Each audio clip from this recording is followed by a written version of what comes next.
नमस्ते दोस्तों, अब वक्त आ गया है इस होटल और प्यारे से पेरिस की इन खूबसूरत यादों को पीछे छोड़ने का। जैसा कि कहते हैं, यात्रा तभी पूरी होती है जब हम आगे बढ़ते हैं। तो हमने अपना सामान पैक किया, नाश्ता किया और कुछ आखिरी तस्वीरें क्लिक की, उन पलों को हमेशा के लिए कैद करने के लिए, और फिर बस में निकल पड़े एक नए सफर की ओर। आज हमारी यूरोप यात्रा का तीसरा दिन है और आज हम एक नई मंजिल की ओर बढ़ रहे हैं, नीदरलैंड। इस छोटे से देश नीदरलैंड में भी आज हम दो शानदार शहरों की सैर करेंगे, रॉटरडैम और एम्स्टर्डम। पेरिस से निकलते ही हम नॉर्थ ईस्ट की ओर फ्रांस के A1 हाईवे पर चलेंगे, जो hमें बेल्जियम की सीमा तक लेकर जाएगा। फिर हम लिली शहर को पार करते हुए एंटवर्प की ओर बढ़ेंगे, जो बेल्जियम का एक ऐतिहासिक और बेहद खूबसूरत शहर है। वहां से नीदरलैंड की सीमा पार कर हम रॉटरडैम और फिर द हेग पहुंचेंगे। पूरी ड्राइव लगभग 5 से 6 घंटे की है।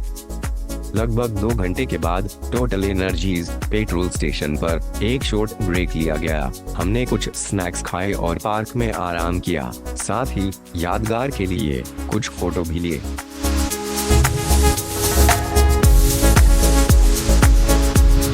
हमारा अगला स्टॉप लंच के लिए था, जो कि बेल्जियम के शहर एंटवर्प के एक प्यारे से मैकडॉनल्ड में है। हमने यहाँ पर वेज बर्गर ऑर्डर किया, जो कि सोया टिक्की का बना हुआ था। इंडिया की तरह यहाँ आलू टिक्की नहीं थी, लेकिन सोया टिक्की एक तरह से नॉन वेज का ऑप्शन है। कुछ फोटो लेने के बाद हम फिर आगे की यात्रा पर निकल पड़े। हमारा अगला स्टॉप रॉटरडैम के मैडरडम पार्क में होगा। यह एक जादुई मिनिएचर पार्क जो एक शहर में है। यहाँ आप पूरे नीदरलैंड को एक छोटे से मॉडल वर्ल्ड में देख सकते हैं। छोटे छोटे घर, ट्रेनें, एयरपोर्ट और यहाँ तक कि एम्स्टर्डम की नहरें भी। तो चलिए दोस्तों, तैयार हो जाइए, मिलते हैं अगले स्टॉप पर ढेर सारी मुस्कान और नई यादों के लिए।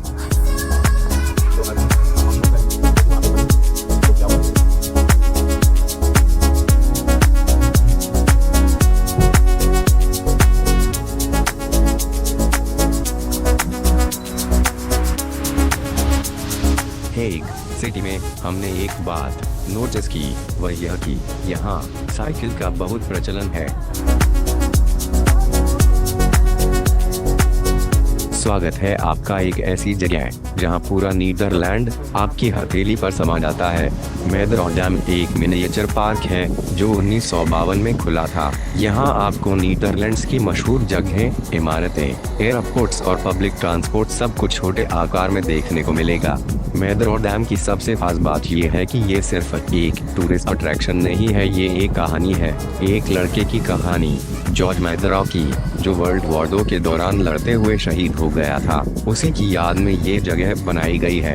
जैसे ही आप अंदर आते हैं, एक अलग ही दुनिया में कदम रखते हैं। ऐसा लगता है मानो आप किसी जादुई जगह में आ गए हों, जहाँ सब कुछ नन्हा है लेकिन उतना ही असली। ये सब कुछ ना सिर्फ देखने में मजेदार है, बल्कि बच्चों से लेकर बड़ों तक सबके लिए कुछ ना कुछ सिखाने वाला भी है।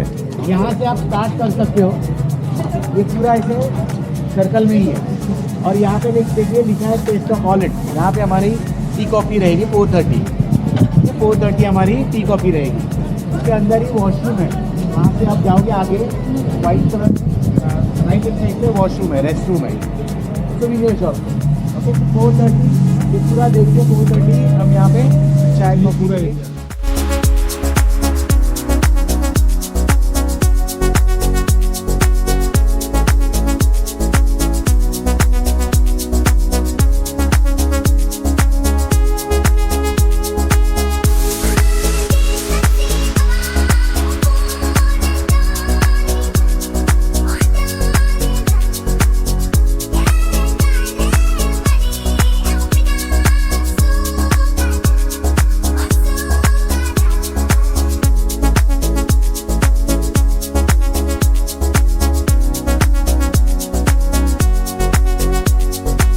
यह जो पंखे जैसी चीज, वो है एक पुराना डच विंडमिल। शायद आपको नहीं पता होगा कि नीदरलैंड्स का बड़ा हिस्सा समुद्र तल से नीचे है और इसी वजह से यहाँ विंडमिल्स का बहुत बड़ा महत्व रहा है। लाल रंग की ट्रेन जाते हुए कितनी आकर्षक लग रही है।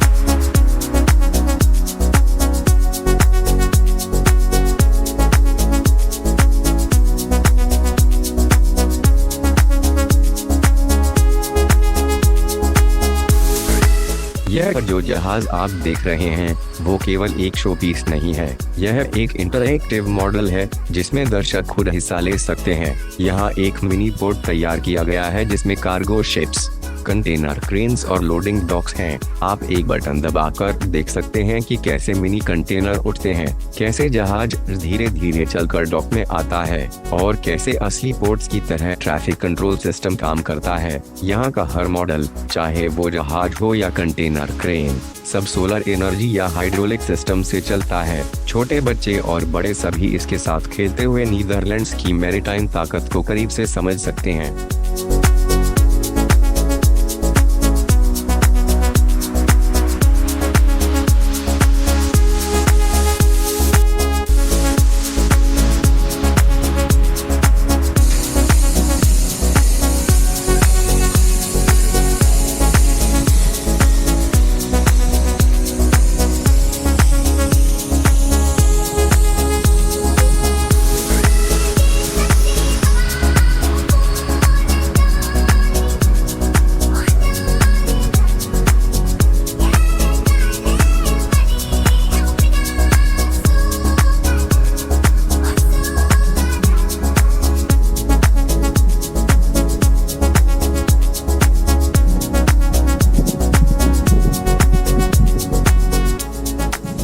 यहाँ की ट्रेनें सिर्फ शो पीस नहीं है, बल्कि ये असली ट्रेनों की तरह चलती भी हैं। इन ट्रेनों को खास ट्रैक पर इलेक्ट्रिक मोटर्स के जरिए चलाया जाता है। रूट्स पर सिग्नल लाइट्स, स्विचिंग सिस्टम और स्टेशंस भी बनाए गए हैं। यह एक कंप्यूटर सिस्टम इनके मूवमेंट को कंट्रोल करता है। कुछ लोकप्रिय ट्रेन मॉडल्स के नाम कुछ इस तरह हैं: NS intercity, sprinter light train, goods freight trains.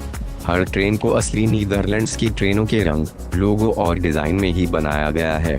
मेदरोडैम की ये ट्रेनें ऐसे ही नहीं बनती, इनको बनाने के पीछे होती है महीनों की मेहनत और उच्च तकनीक। पहले 3D मॉडल डिजाइन किया जाता है, फिर इसे छोटे स्केल पर प्रिंट किया जाता है, अक्सर रेजिन या प्लास्टिक से। फिर होती है पेंटिंग ताकि असली ट्रेन जैसी दिखे, और अंत में इलेक्ट्रिकल सिस्टम जोड़ा जाता है जैसे मोटर, बैटरी, ट्रैक सिग्नल। यहाँ के इंजीनियर्स लगातार मॉनिटर करते हैं ताकि कोई ट्रेन ट्रैक से न उतर जाए या रुक न जाए। छोटे बच्चे इन्हें देखकर चकित रह जाते हैं। अगर आप मेदरोडैम जाते हैं तो ये ट्रेनें आपकी आंखों के सामने ब्रिज से गुजरती हैं, स्टेशनों पर रुकती हैं और लाइट एंड साउंड के साथ एक रियल एक्सपीरियंस देती हैं। यहाँ कुछ खास एरिया हैं जहाँ आप खुद एक बटन दबाकर ट्रेन को रन कर सकते हैं, कार्गो ट्रेनों को काम करते देख सकते हैं और रेलवे स्टेशन का पूरा सिस्टम एक्सप्लोर कर सकते हैं, और बड़े भी बचपन की यादों में खो जाते हैं।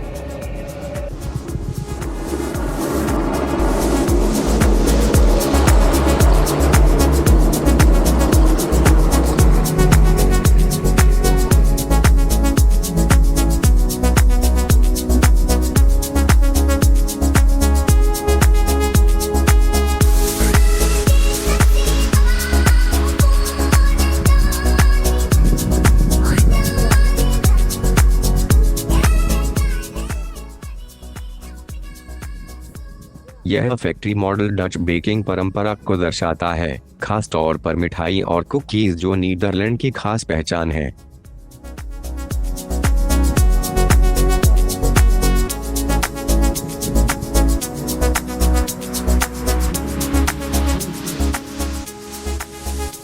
महलों और किलों के मॉडल असली इमारतें 1/25 अनुपात में बनाए गए हैं। हर पत्थर, खिड़की, दरवाजा और यहाँ तक कि झंडा भी वास्तविक महल जैसा दिखता है। मूदरस्लत एक प्रसिद्ध डच महल है जो एम्स्टर्डम के पास स्थित है। मेदरोडैम में इसका एक खूबसूरत लघु मॉडल बना है। यह महल 13वीं शताब्दी में बनाया गया था और यह नीदरलैंड के सबसे पुराने और सबसे सुरक्षित किलों में से एक माना जाता है। इसके चारों ओर खाई और एक ड्रॉब्रिज भी होता है।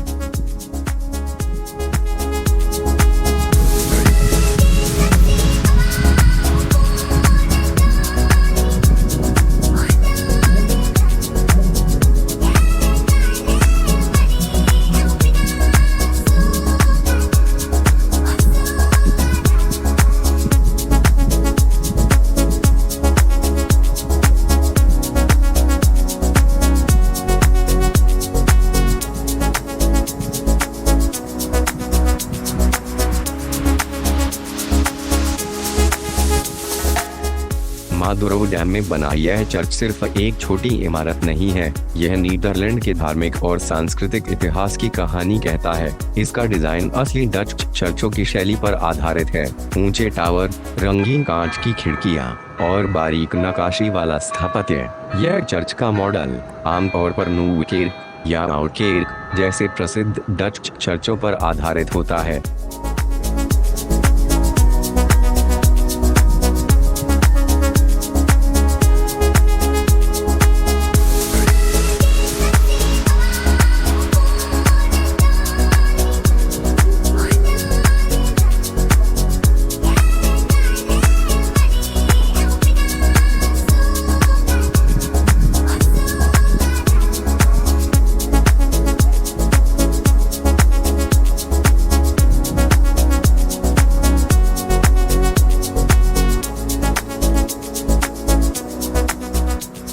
ट्राम्स नीदरलैंड्स के शहरों में बहुत लोकप्रिय हैं, खासकर एम्स्टर्डम, रॉटरडैम और द हैग में। सबसे पहली ट्राम 19वीं सदी में आई थी, जो घोड़ों से खींची जाती थी। बाद में ये इलेक्ट्रिक ट्राम्स में बदल गईं। पहली इलेक्ट्रिक ट्राम 1905 में शुरू हुई थी। ट्राम्स पर्यावरण के लिए सुरक्षित और सस्ता साधन है। अब बात करते हैं मैडरडम में लगे इन ट्राम्स के मिनिएचर मॉडल्स की। ये सिर्फ देखने के लिए नहीं हैं, बल्कि ये चलते भी हैं। इन ट्राम्स में रियल ट्राम्स जैसा डिटेल दिया गया है। खिड़कियां, दरवाजे, नंबर प्लेट और यहाँ तक कि ट्राम ट्रैक्स भी हूबहू बनाए गए हैं।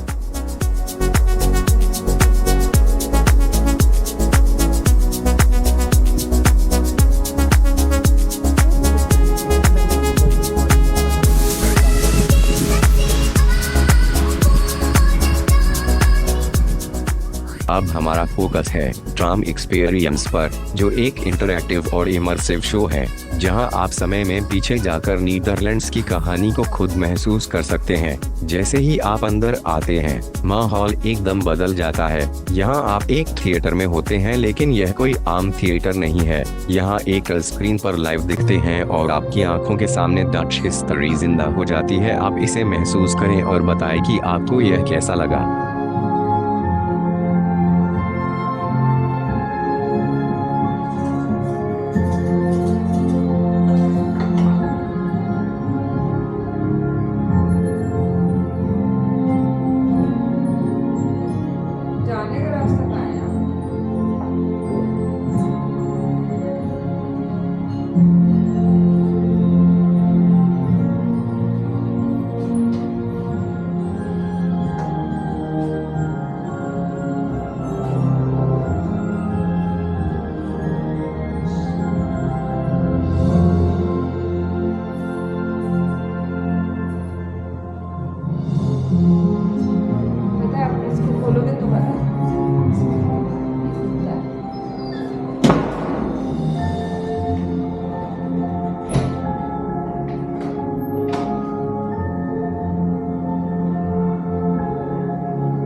No,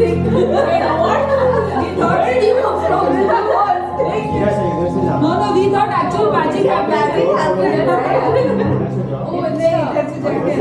बार फिर से बंद कर दो पूरा हो गया नहीं, लेकिन वैसे अपने आप ही खुल गया। अपने जादू बेटा पहले तो अपने आप खुल गया।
ये देखिए दोस्तों, ये है मेदरऑडम एयरपोर्ट, एकदम असली शिफल एयरपोर्ट की तरह दिखने वाला, लेकिन मिनिएचर वर्जन में। यहाँ पर छोटे छोटे प्लेन रनवे पर मूव करते हैं, बैगेज बेल्ट घूमती है, यहाँ तक कि फ्यूल ट्रक और इमरजेंसी गाड़ियाँ भी चलती हैं। सब कुछ खुद ब खुद चलता है, क्योंकि यह सब एनिमेटेड है। बच्चों को तो ये जगह बहुत पसंद आती है। यहाँ कुछ इंटरेक्टिव बटन भी हैं, जैसे अगर आप ये वाला बटन दबाएंगे तो प्लेन टेक ऑफ करेगा। ये बच्चों के लिए एक फुल ऑन एंटरटेनमेंट है। इंजीनियरिंग, ट्रांसपोर्ट और फ्लाइट ऑपरेशन सब कुछ छोटों में सीखने का मौका मिलता है।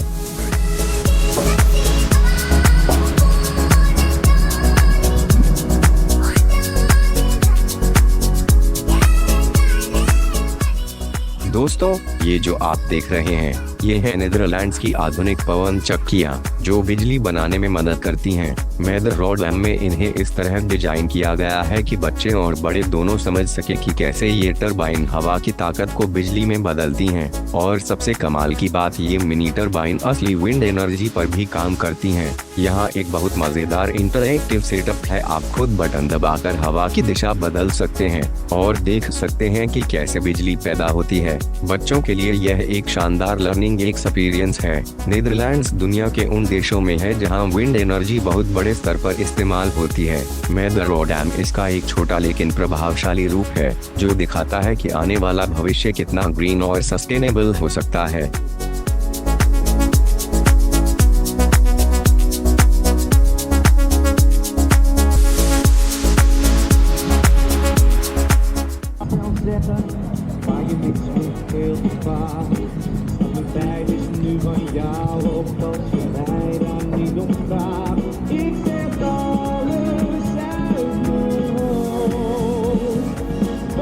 इसके बाद हमने यहाँ कॉफी पी और सोवेनियर खरीदे और एम्स्टर्डम के कैनल क्रूज के लिए निकल पड़े। मिलते हैं एम्स्टर्डम सिटी में।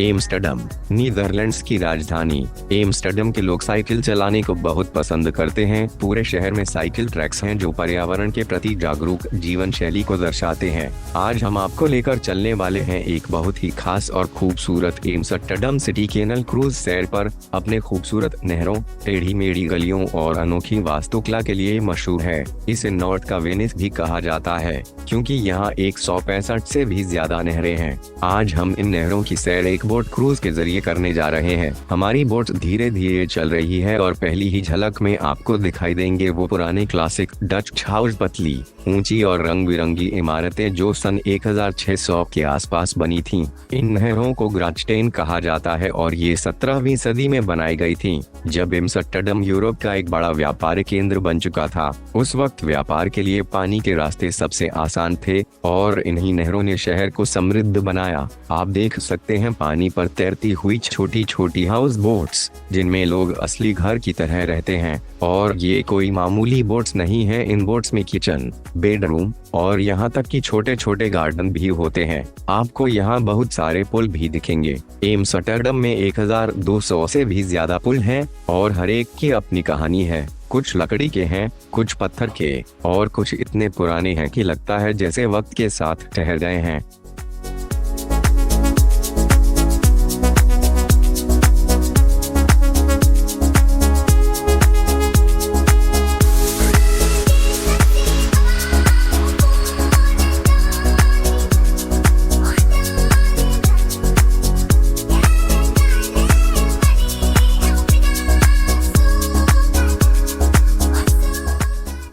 तो दोस्तों, ये थी हमारी आज की एम्स्टर्डम कैनल क्रूज की सैर। उम्मीद है आपको ये अनुभव पसंद आया होगा। अगर आप एम्स्टर्डम आ रहे हैं तो ये क्रूज मिस न करें। ये सिर्फ एक ट्रैवल एक्टिविटी नहीं बल्कि एक एहसास है जो आपको इस शहर के करीब ले जाता है।